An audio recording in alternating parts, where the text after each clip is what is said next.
Perkenalkan, nama saya Anggia Trisnawati. Saya dari kelas A2 Manajemen Pagi dengan NIM 19104168987, mata kuliah Perilaku Organisasi dengan dosen Bapak Adi Mursalin, SMM.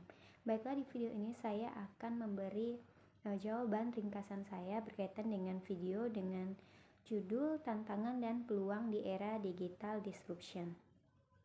Digital disruption merupakan perubahan terhadap teknologi digital dan model bisnis yang memengaruhi value proposition dari produk atau jasa yang dijual. Banyak pihak menyebut bahwa perubahan digital itu dapat menjadi tantangan bagi generasi atau Gen Z. In summary, yang pertama ada disrupsi, adalah proses panjang dan kait-mengait satu sama lain. Yang kedua, menimbulkan perubahan kehidupan.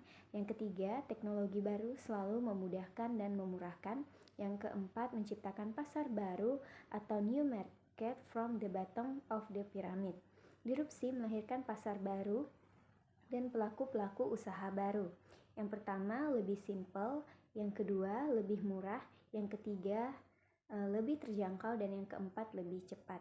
Dan perubahan pada kehidupan. Yang pertama ada berdemokrasi, yang kedua ada narasi, ketiga ada berdonasi, yang keempat berkebangsaan, yang kelima berilmu, dan yang F bekerja, yang terakhir ada berlibur.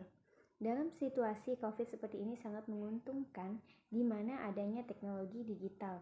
Bayangkan kalau tidak bisa pergi ke restoran, tidak bisa pergi ke pasar, tidak bisa pergi ke sekolah, namun karena adanya teknologi digital kita bisa tetap belajar. Sekarang ilmu berubah datang ke kita. Ada beberapa perubahan yang terjadi ketika pandemi.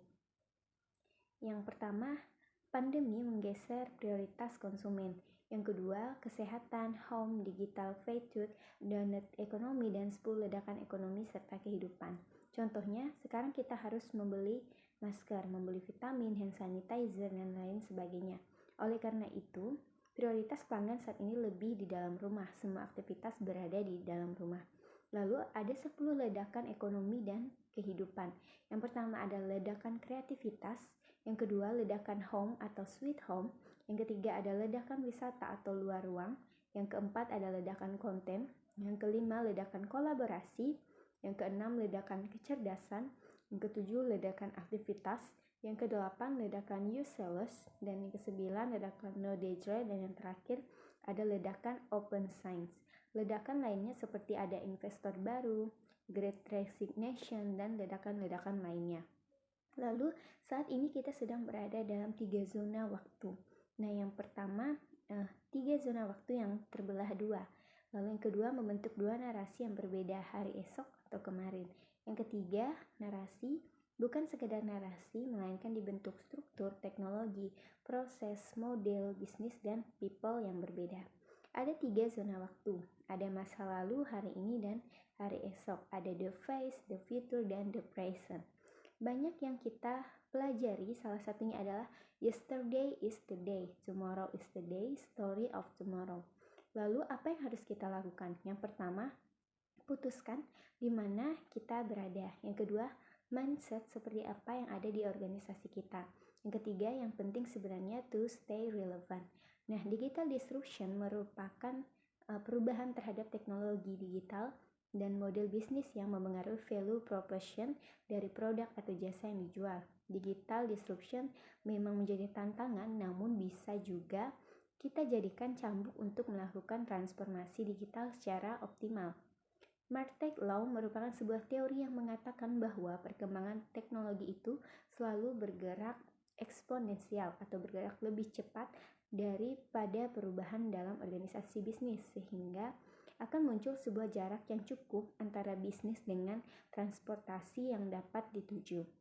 Lantas, bagaimana cara menutup jarak tersebut? Menurut Dr. Leonardus, hal yang bisa dan umum dilakukan oleh bisnis dalam menutup jarak ini adalah dengan menciptakan terobosan seperti dibentuknya gugus tugas yang dianggap mampu beradaptasi dengan perkembangan teknologi digital secara lebih cepat.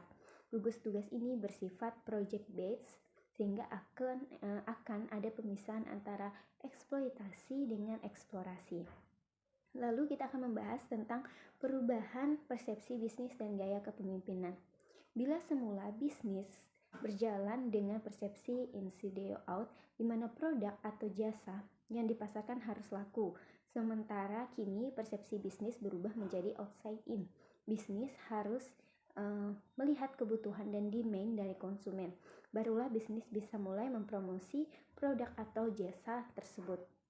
Lalu yang kedua, lingkungan perusahaan harus dirombak. Nah, selain persepsi bisnis dan gaya kepemimpinan, lingkungan perusahaan juga harus dimodifikasi agar dapat menjadi tempat yang nyaman untuk memunculkan inovasi-inovasi baru. Dalam lingkungan kerja yang baik, harus ada tercipta kesempatan bagi karyawan untuk meningkatkan skill, bebas berkarya, dan membentuk nilai baru. Lalu, upaya yang harus dilakukan. Agar transformasi digital yang dilakukan berjalan dengan sukses tidak tersendat di tengah jalan, ada beberapa upaya yang perlu menjadi fokus utama sebuah perusahaan. Para petinggi perusahaan harus memiliki pemikiran serta rencana short term dan long term agar performa bisnis bisa tetap terjaga, bahkan meningkat selama transformasi digital. Lalu cara mengakselerasi transformasi digital. Dr. Leonardus memberi contoh kasus akselerasi transformasi digital yang dilakukan oleh PT Telkomsel. Dalam proses ini, ada 3 pilar utama transformasi digital. Pertama adalah kompetensi utama dari PT Telkomsel, yakni digital connectivity. Digital connectivity ini mencakup jaringan 2G sampai 5G yang akan menyokong pilar kedua digital platform. Untuk digital platform, PT Telkomsel secara intens bekerja sama dengan perusahaan lain, sekaligus memperkuat kompetensi utama PT Telkomsel. Contohnya seperti Personalized Engine atau LOT dan Digi ADS, serta platform untuk analisis big data seperti Linkaja, AL, dan RPA. Tujuannya adalah untuk memanfaatkan kompetensi utama PT Telkomsel demi meraih pasar yang lebih luas. Ketiga adalah digital service yang dibedakan menjadi 2 kategori, yakni menguntungkan bagi sisi enterprise dan bagi sisi konsumen. Dengan begitu, konsumen bisa menikmati lebih banyak layanan dari PT Telkomsel. Untuk bisa mengembangkan digital service, PT Telkomsel pun turut bermitra dengan perusahaan OTT yang supaya layanan yang dihindarkan pun dijamin kualitasnya. Baiklah, sekian hasil ringkasan saya berkaitan dengan video tantangan dan juga peluang di era digital disruption. Kurang lebihnya saya minta maaf. Sekian dan terima kasih.